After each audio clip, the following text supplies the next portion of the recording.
এগৰাকী নৱম শ্ৰেণীৰ ছাত্ৰৰ ভয়ংকৰ কাণ্ড বিদ্যালয়ৰ হোষ্টেলৰ কোঠাতেই নিজৰ জীৱন শেষ কৰিছে নৱম শ্ৰেণীৰ ছাত্ৰগৰাকী আৰু ছাত্ৰগৰাকীৰ নাম আছাদুল্লাহ বুলি জানিব পৰা গৈছে। এই ঘটনা এতিয়া তীব্ৰ আচলতে চাঞ্চল্যৰ সৃষ্টি কৰিছে। ইতিমধ্যে আৰক্ষীৰ দল গৈ উপস্থিত হৈছে ঘটনাস্থলীত। আমি কিছু দৃশ্যাংশ দেখুৱাইছো।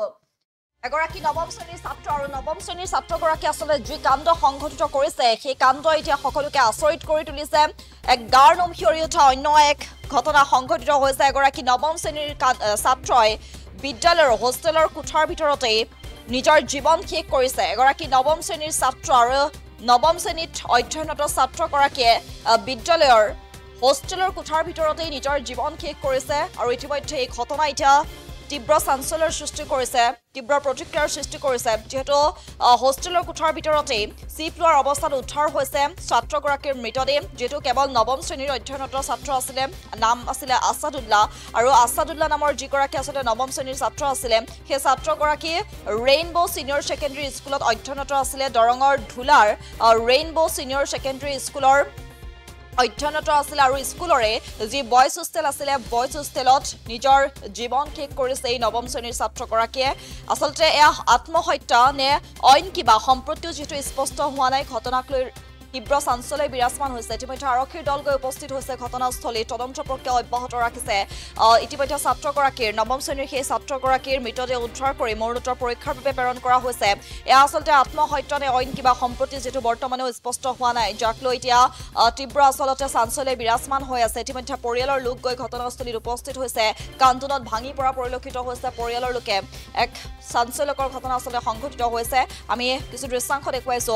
দৰঙৰ ধুলাৰ ৰেইনবো ছিনিয়ৰ ছেকেণ্ডেৰী স্কুলৰ যি বয়জ হোষ্টেল আছিলে সেই বয়জ হোষ্টেলতে নিজৰ জীৱন শেষ কৰিছে নৱম শ্ৰেণীৰ এগৰাকী অধ্যয়নৰত ছাত্ৰই। নৱম শ্ৰেণীৰ অধ্যয়নৰত ছাত্ৰগৰাকী আচলতে কিহৰ বাবে এনেধৰণৰ কাণ্ড সংঘটিত কৰিলে, নিজকে জীৱন শেষ কৰিলে কেৱল নৱম শ্ৰেণীত অধ্যয়নৰত আৰু নৱম শ্ৰেণীত অধ্যয়নৰত আছাদুল্লাহ নামৰ যিগৰাকী আচলতে ছাত্ৰ আছিলে সেই ছাত্ৰগৰাকীয়ে হোষ্টেলৰ কোঠাৰ ভিতৰতেই যিহেতু চিপ লোৱাৰ অৱস্থাত ছাত্ৰগৰাকীৰ মৃতদেহ উদ্ধাৰ হৈছে আৰু যাক লৈ এতিয়া চাঞ্চল্য বিৰাজ হৈছে। কিন্তু এয়া সঁচাকৈ আত্মহত্যা, ছাত্ৰগৰাকীয়ে নিজকে আত্মহনন কৰিলে নে অন্য কিবা, যিহেতু বৰ্তমানেও তদন্ত প্ৰক্ৰিয়া অব্যাহত আছে।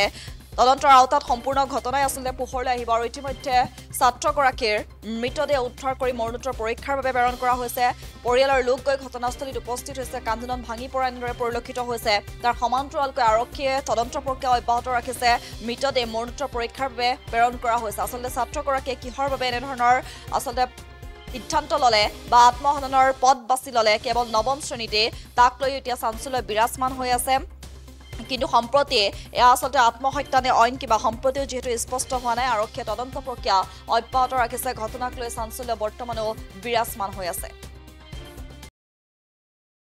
হয়, আমি জানিব পৰা মতে ৰেইনবো ছিনিয়ৰ ছেকেণ্ডেৰীৰ যিখন হোষ্টেল আছে আমাৰ ধুলা সোণালী মাৰ্কেটৰ ঠাইত আপোনাৰ খাটনীয়া পাৰাত, এই হোষ্টেলত ৰেইনবো ছিনিয়ৰ ছেকেণ্ডেৰী অধ্যয়নৰত ক্লাছ 9 নৱমমান শ্ৰেণীৰ বৰখাট, দৰং জিলাৰ বৰখাট ধুলা থানাৰ অন্তৰ্গত আছাদ উল্লাহ নামৰ এজন যুৱক, এজন ছাত্ৰ, খুব কম বয়সীয়া এজন ছাত্ৰই আজি আত্মহত্যা কৰিছে আৰু সেই কথাটো গম পাই অৱগত হৈ আজি আমি অসম সংখ্যালঘু সংগ্ৰাম পৰিষদ দৰং জিলা সমিতি আৰু নেমচুত দৰং জিলা সমিতিৰ লগতেই ধুলা আঞ্চলিক উভয় সংগঠনৰ সমিতি স্থানীয় ৰাইজসমূহ ইয়াত আহিছোহি। ইতিমধ্যে ইয়াত আমাৰ দণ্ডাধীশ, কাৰ্যবাহী দণ্ডাধীশ আহিছেহি, ধুলা আৰক্ষী থানাৰ ভাৰপ্ৰাপ্ত আৰক্ষী বিষয়া আহিছে। আমি এই যি আপোনাৰ আত্মহত্যাই হওক বা এই যি মৃত্যু, এই মৃত্যুত আমি গভীৰ শোক প্ৰকাশ কৰাৰ লগতেই আমি বিচাৰিম যে প্ৰশাসনে, দৰং জিলা প্ৰশাসনে এই মৃত্যুটোক এক সঠিক আৰু সত্যৰূপে তেওঁলোকে নিৰূপণ কৰি কিনে, তেওঁলোকে অনুসন্ধান কৰি কিনে আচল প্ৰকৃত ৰহস্য, কিয় ছাত্ৰজনে ইয়াত আত্মহত্যা কৰিবলগীয়া হ'ল বা অন্য কি আছে বা নাই, গোটেই কথাখিনি তেওঁলোকে তদন্ত মৰ্মে কি কাৰণত আত্মহত্যা কৰিছে সেইখিনি এতিয়ালৈকে যিহেতু জানিব পৰা নাই। গতিকে এইখিনি সঠিক তদন্ত মৰ্মে প্ৰশাসনে এই কথাটো পোহৰলৈ আনিব লাগে আৰু ইয়াত যদি অন্য কোনো প্ৰকাৰৰ ঘটনা হৈ থাকে তেতিয়াহ'লে আৰক্ষী প্ৰশাসনে বিষয়টো তেওঁলোকৰ অনুসন্ধানৰ জৰিয়তে আইনীভাৱে ব্যৱস্থা গ্ৰহণ কৰিব লাগে। আমি শুনা মতে যিটো কৰিডৰ আছে, কৰিডৰৰ এটা CC কেমেৰা এটা আছেহি, কিন্তু ৰুমৰ ভিতৰত নাই। আৰু আমি শুনা মতে তাত স্থানীয় কোনো চকীদাৰ, মানে স্থায়ীভাৱে কোনো চকীদাৰৰ ব্যৱস্থাটো নাই বুলি শুনিছো। নিৰাপত্তাৰ বিষয়ে কি ক'ব এতিয়া? নিৰাপত্তা চাওক, যদি ইয়াত নিৰাপত্তাৰ এটা লেপছ হৈছে বুলি ইতিমধ্যে আমি বুজিলো, কাৰণ CCTV বা স্থানীয় কৰ্মচাৰী যিহেতু নাই, গতিকে এই দুটা দিশ অকণমান লেপছ প্ৰশাসনৰ মানে স্কুলৰ কৰ্তৃপক্ষৰ ফালৰ পৰা হৈছে গতিকে সঠিক যেতিয়া ইনকুৱাৰী হ'ব তদন্ত হ'ব নিশ্চিতভাৱে ঘটনাখিনি যিকোনো খবৰৰ বাবে যোগাযোগ কৰক 7099017330 লগতে 7099017110 নম্বৰত